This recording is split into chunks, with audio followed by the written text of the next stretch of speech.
मेरे प्यारे छात्रों, द एजुकेशन वर्ल्ड टीचर वाला क्लास में आपका स्वागत है। आज हम बात करें बीपीएससी टीआरई 4 की। ये माध्यमिक विद्यालय क्लास 9th और 10th का ये प्रैक्टिस सेट है। टोटल 15 प्रैक्टिस सेट है और टीआरई 1, 2, 3 भी दिया हुआ है इसमें। तो ये 15 प्रैक्टिस सेटों में आज हम बात कर रहे हैं 13वां प्रैक्टिस सेट की। इससे पहले आप लोग को 12 प्रैक्टिस सेट दे चुके हैं। तो ये 12 प्रैक्टिस सेट आप लोग को जो दिए हैं, ये 12 सेट इसका प्लेलिस्ट बना हुआ है, जहां से आप जाके ये 12 सेट ये देख सकते हैं। इसके साथ साथ आप लोग को पॉलिटी का जो है 13 आपको सेट जो है 13 आपको द प्लेटफॉर्म का भी देखने को मिलेगा। तो 12 सेट ये, 13 सेट ये, यानी जो भी आपको मिलेगा सब आपको एक ही प्लेलिस्ट में पूरा पॉलिटी मिल जाएगा। तो मेरे प्यारे छात्रों, जो लोग चैनल पहली बार आए हैं वो चैनल को सब्सक्राइब कर लेंगे और अधिक से अधिक लोगों तक शेयर कर दीजिएगा। आपको चैनल को सब्सक्राइब इसलिए कर लीजिएगा क्योंकि आपकी सफलता तो सुनिश्चित हो जाएगी, इसलिए उन छात्रों को भी शेयर कर दीजिए, उनकी भी सफलता सुनिश्चित हो जाए। यानी वो आपने जो दृढ़ संकल्प लिया है वो आपका दृढ़ संकल्प जरूर पूरा होगा, क्योंकि प्रैक्टिस बहुत इंपॉर्टेंट है। इसलिए आप सेट से जुड़िए और प्रैक्टिस कीजिए। चलिए चलते सीधा क्वेश्चन की तरफ।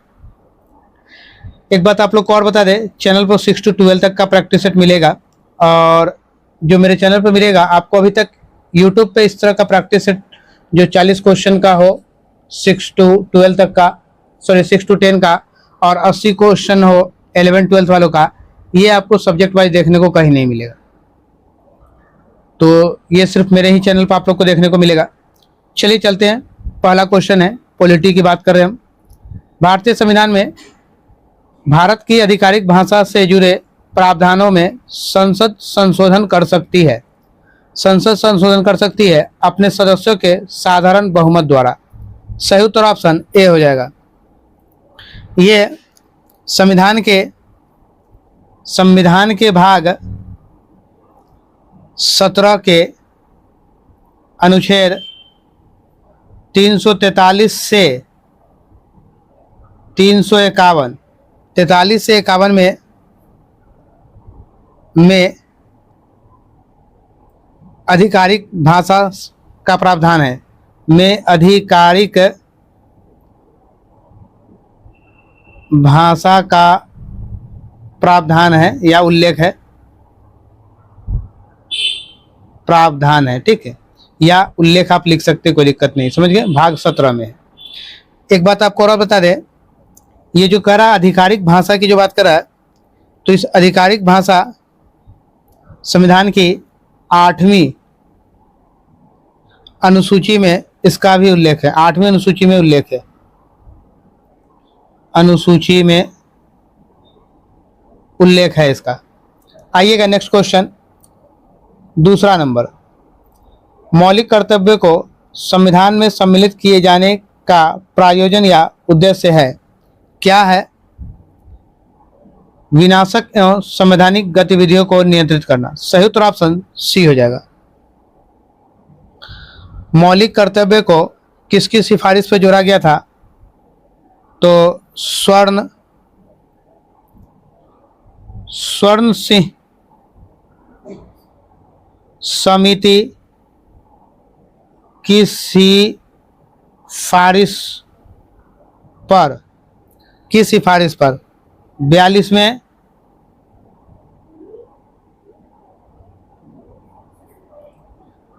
एक मिनट 42 में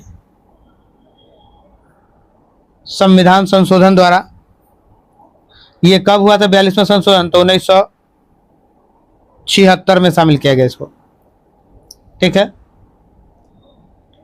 नेक्स्ट क्वेश्चन, तीसरा नंबर।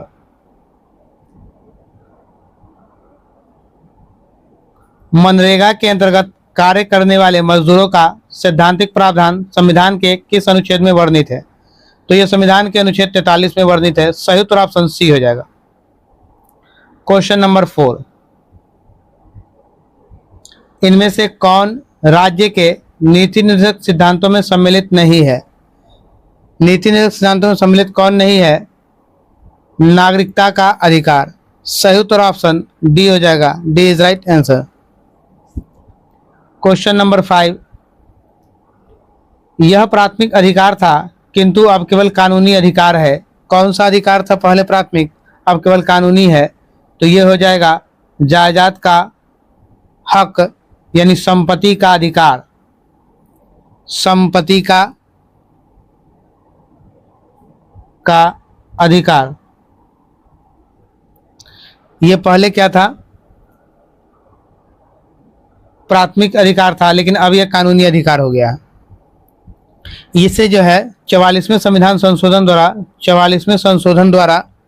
1978 में हुआ था। तो ये लागू 76 में हुआ था, पर ये काम जो है संपत्ति वाला ये 1978 में किया गया। 1978 में इसको मौलिक अधिकार से हटाकर कानूनी अधिकार में लाया गया। कब लाया गया? तो 1978 में कानूनी अधिकार में। और ये कानून का अधिकार यानी विधिक अधिकार में अनुच्छेद 300 इसको कहाँ शामिल कर दिया लाके? तो अनुच्छेद 300 क में शामिल किया गया इसे ला करके। आइएगा नेक्स्ट क्वेश्चन, मौलिक अधिकारों को संविधान के खंड 3 में शामिल करने के कारणों की निम्न में कौन व्याख्या नहीं करता है? कौन व्याख्या नहीं करता है? तो ये आपका हो जाएगा, वे भारतीयों तथा विदेशियों को समान रूप से उपलब्ध है। देखिएगा मौलिक अधिकार में विदेशियों और भारतीयों में थोड़ा सा अंतर होता है, तो ये कौन सा नहीं करता है? तो ये तो सही उत्तर ऑप्शन ए हो जाएगा। A is right answer. Question number 7, संविधान को एक पवित्र दस्तावेज किसने कहा है? तो पवित्र दस्तावेज डॉक्टर BR अम्बेडकर ने कहा। सही उत्तर ऑप्शन ए हो जाएगा। क्वेश्चन नंबर 8, प्रस्तावना का वह प्रावधान जो सभी वयस्क नागरिकों को मतदान का अधिकार प्रदान करता है। सही उत्तर हो जाएगा पंथ निरपेक्षता, समाजवाद, अखंडता, ये सभी। Option D is right answer. Question number 9, board of control की स्थापना किस एक्ट के अंतर्गत की गई थी? बोर्ड ऑफ कंट्रोल की स्थापना पिट्स इंडिया एक्ट के तहत की गई थी। पिट्स इंडिया एक्ट 1764 के तहत किया गया था। सही उत्तर option b is right answer. Question number 10, सरकार की निम्न प्रणालियों में से किसमें द्विसदन पद्धति का अनिवार्य लक्षण है? तो सही उत्तर हो जाएगा आपका संघीय प्रणाली। Option C is right answer. अनुच्छेद जो है 79 में संघ की संसद का प्रावधान किया गया। ठीक है, संघ की संसद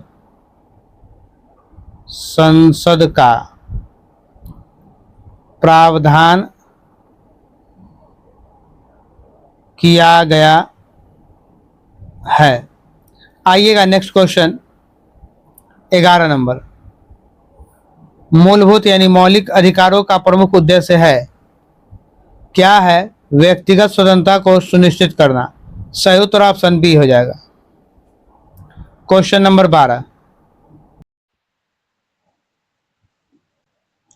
भारतीय संविधान का कौन सा भाग संविधान की आत्मा कहलाता है? तो कौन सा भाग आत्मा कहलाता है संविधान का? तो प्रस्तावना जो है भारतीय संविधान का आत्मा कहलाता है। इसे उद्देशिका भी कहते हैं या प्रस्तावना। सही उत्तर ऑप्शन सी होगा। C is right answer. Question number 13, संवैधानिक सरकार का अर्थ है। क्या अर्थ है संवैधानिक सरकार का? तो देखिएगा संवैधानिक सरकार का अर्थ है विधानमंडल द्वारा सरकार। देखिएगा विधानमंडल का मतलब क्या हो गया? विधानसभा और प्लस में विधान परिषद, ये दोनों मिलकर बनता है क्या? विधानमंडल बनता है। तो विधानसभा और विधान परिषद में क्या होते हैं? संवैधानिक सरकार होते हैं। तो इसलिए आप आंसर ऑप्शन सही उत्तर आपका ऑप्शन ए हो जाएगा। आपको अगर कहीं पर डी दिख रहा है तो डी नहीं होना चाहिए, यहाँ पे यहाँ ऑप्शन ए ही होगा। क्योंकि विधानसभा और विधान परिषद दोनों मिलकर ही विधानमंडल बनता है, तो यह भी एक संवैधानिक सरकार ही है। आइएगा नेक्स्ट क्वेश्चन 14 नंबर। संविधान निर्मत्री परिषद की झंडा समिति के अध्यक्ष कौन थे? निर्मत्री परिषद की झंडा समिति के अध्यक्ष कौन थे? तो झंडा समिति के अध्यक्ष डॉक्टर राजेंद्र प्रसाद थे। सही उत्तर ऑप्शन बी हो जाएगा। Next question 15 number.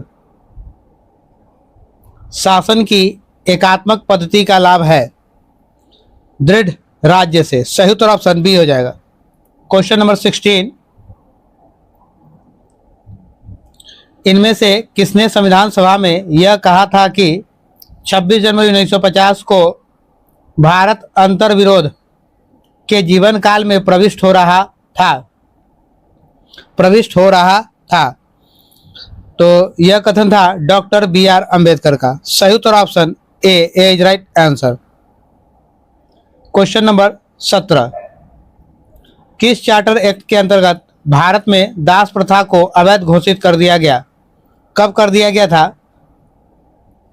1784 को, 1793 का चार्टर एक्ट, 1813 का चार्टर एक्ट, इनमें से कोई नहीं। तो सही उत्तर होगा ऑप्शन डी, इनमें से कोई नहीं। ये था 1833 ईस्वी के चार्टर एक्ट अधिनियम द्वारा दास प्रथा को अवैध घोषित किया गया था। 1733 ईस्वी के चार्टर एक्ट द्वारा दास प्रथा को अवैध घोषित किया गया। Next question 18 number. वित्त आयोग की नियुक्ति कौन करता है? वित्त आयोग की नियुक्ति वित्त मंत्री, प्रधानमंत्री, लोकसभा अध्यक्ष, इनमें से कोई नहीं। सही उत्तर ऑप्शन डी होगा, इनमें से कोई नहीं। अनुच्छेद 280 के तहत, अनुच्छेद 280 के तहत वित्त आयोग की नियुक्ति राष्ट्रपति के द्वारा किया जाता है। किसके द्वारा? राष्ट्रपति के द्वारा। समझ गए? अनुच्छेद 280 के तहत। Next question. हाँ, अगर आपसे एक बात और पूछ ले, 15 में वित्त आयोग के अध्यक्ष कौन है? NK सिंह है। NK सिंह 15वें वित्त आयोग के अध्यक्ष। आइए next question 19 number. House of the people को लोकसभा का नाम किस वर्ष दिया गया? हाउस ऑफ द पीपुल को लोकसभा का नाम किस वर्ष दिया गया? तो इसे नाम 1954 में दिया गया। सही उत्तर ऑप्शन ए हो जाएगा। 20 नंबर क्वेश्चन है, लोकसभा के प्रथम अध्यक्ष से कौन थे? लोकसभा के प्रथम अध्यक्ष रवि राय, हुकुम सिंह, M अनंत सेनम, इनमें से कोई नहीं। सही उत्तर ऑप्शन डी होगा, इनमें से कोई नहीं। तो इसके पहले अध्यक्ष से GV मावलंकर। कौन थे इसके पहले अध्यक्ष? तो GV मावलंकर, ये प्रथम लोकसभा अध्यक्ष है। इनका कार्यकाल कब से कब तक था? तो 17 अप्रैल 1952 से 4 अप्रैल 1952 तक। ठीक है, 17 अप्रैल 1952 से 4 अप्रैल 1952 तक। 21 नंबर मेरा क्वेश्चन है, उच्च न्यायालय के सेवानिवृत्त न्यायाधीश को वकील के रूप में काम करने की अनुमति नहीं होती है। तो सही उत्तर उच्चतम न्यायालय में, भारत के किसी भी न्यायालय में, उच्च न्यायालय में, उपरोक्त में से कोई नहीं। सही उत्तर ऑप्शन डी होगा, डी इज राइट आंसर। 22 में मेरा क्वेश्चन है, निम्नलिखित में से कौन सी रीट ऐसी है जो केवल किसी सरकारी पदाधिकारी के विरुद्ध लागू की जा सकती है? तो सही उत्तर हो जाएगा आपका परमादेश। Option b is right answer. Question number 23, लोकतंत्रीय विकेंद्रीकरण का आशय है, क्या है? संघीय सरकार, संसदीय सरकार, लोकतंत्रीय सरकार, इनमें से कोई नहीं। सही उत्तर इनमें से कोई नहीं। Option D is right answer. 24 number, संसदीय प्रकार की सरकार में वह बराबर वालों में पहला होता है, वह बराबर वालों में पहला होता है, वह कौन है? तो वो प्रधानमंत्री है। सही उत्तर ऑप्शन बी होगा, बी इज राइट। देखिएगा, अगर प्रधानमंत्री की नियुक्ति किस अनुच्छेद के तहत है, तो संविधान के अनुच्छेद 75 के तहत या अनुसार प्रधानमंत्री की नियुक्ति राष्ट्रपति द्वारा की जाती है।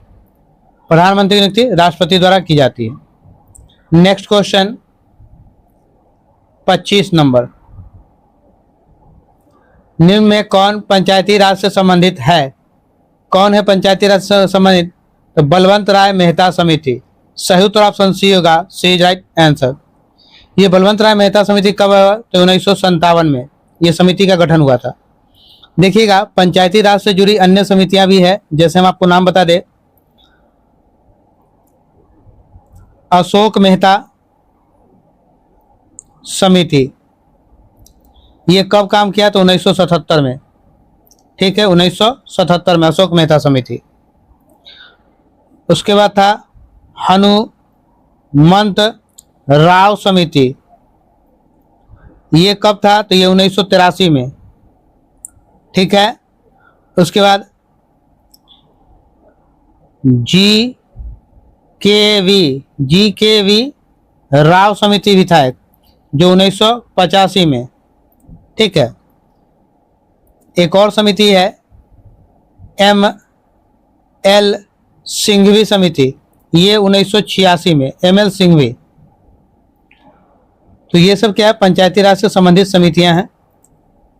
इस ऑप्शन में आपका दिया हुआ था बलवंत राय मेहता समिति। सही उत्तर ऑप्शन सी हो गया। नेक्स्ट क्वेश्चन 26 नंबर, निम्नलिखित में से वह व्यक्ति कौन है जिसे भारतीय संविधान के तहत आपातकाल की घोषणा करने के लिए अंतिम पदाधिकारी माना जाता है? वह व्यक्ति कौन है? तो देश का राष्ट्रपति प्रथम नागरिक है।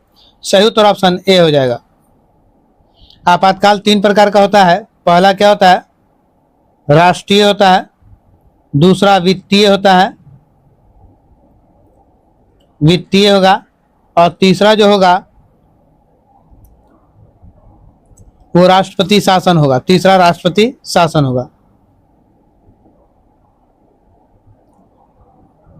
नेक्स्ट क्वेश्चन, जब भारत के उपराष्ट्रपति को राष्ट्रपति के स्थानापन्न रूप में काम करना होता है, यानी उपराष्ट्रपति को राष्ट्रपति के रूप में काम करना होता है, जब नहीं होगा तो उसकी जगह पे, तो उन्हें किसका वेतन प्राप्त होता है?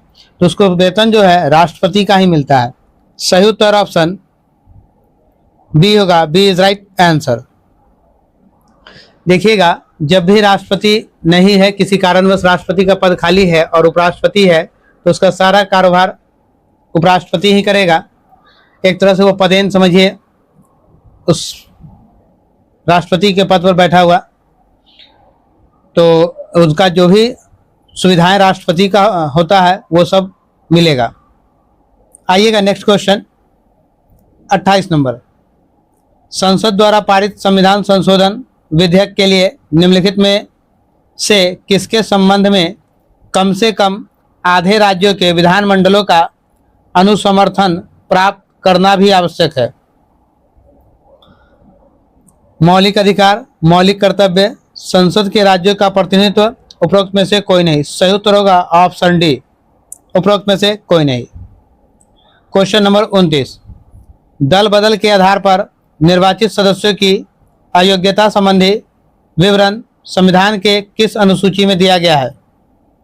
तो कहाँ दिया गया है? ये 10वीं अनुसूची में दिया गया है। सही उत्तर option c, c is right answer. देखिएगा, दल बदल 10वां में दिया गया है।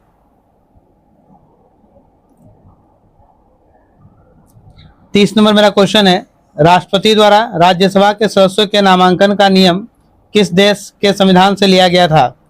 तो कहां से लिया गया है? तो आयरलैंड से लिया गया। सही उत्तर ऑप्शन बी हो जाएगा। क्वेश्चन नंबर 31, निम्नलिखित में से कौन सा भारतीय संचित निधि पर भारतीय व्यय नहीं है? संचित निधि पर भारतीय व्यय नहीं है।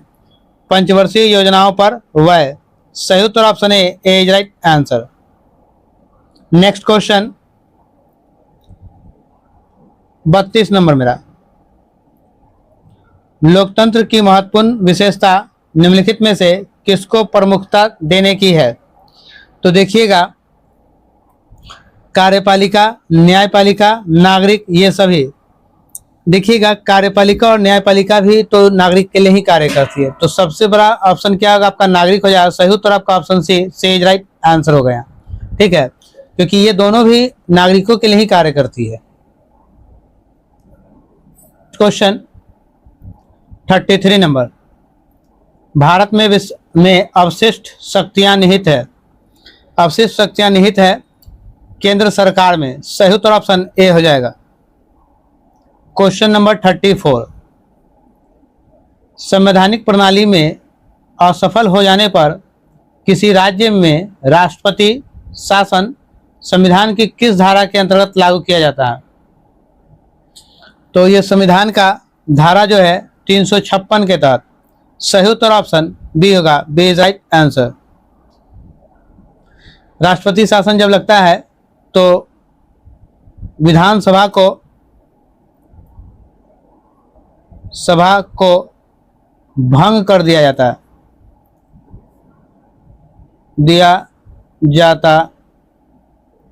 है। 35 नंबर मेरा क्वेश्चन है, अवशिष्ट अधिकार निम्नलिखित में से किसमें निहित होते हैं? तो अवशिष्ट शक्तियां तो केंद्र सरकार के पास होती है। केंद्र सरकार,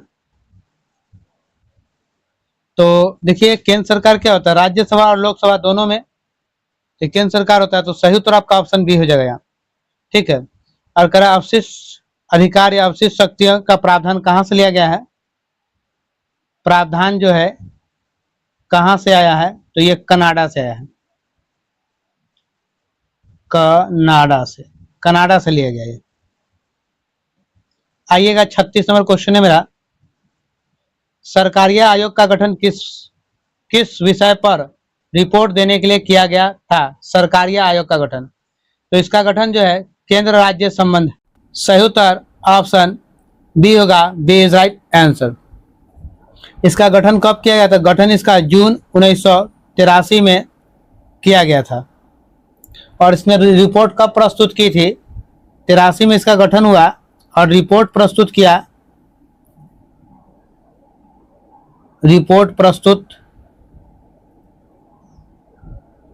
किया ये 1988 में। आइएगा नेक्स्ट क्वेश्चन 37 नंबर, निम्नलिखित में से कौन से विषय हमारे संविधान की सामर्थ्य सूची में शामिल नहीं है? कौन सा विषय शामिल नहीं है? तो शेयर बाजार तथा भावी बाजार। सही उत्तर option C is right answer. 38 number मेरा क्वेश्चन है, सबसे पहले किस उच्च न्यायालय ने घोषणा की थी कि बंद असंवैधानिक है? बंद असंवैधानिक है। केरल ने किया था। सही उत्तर ऑप्शन सी हो जाएगा।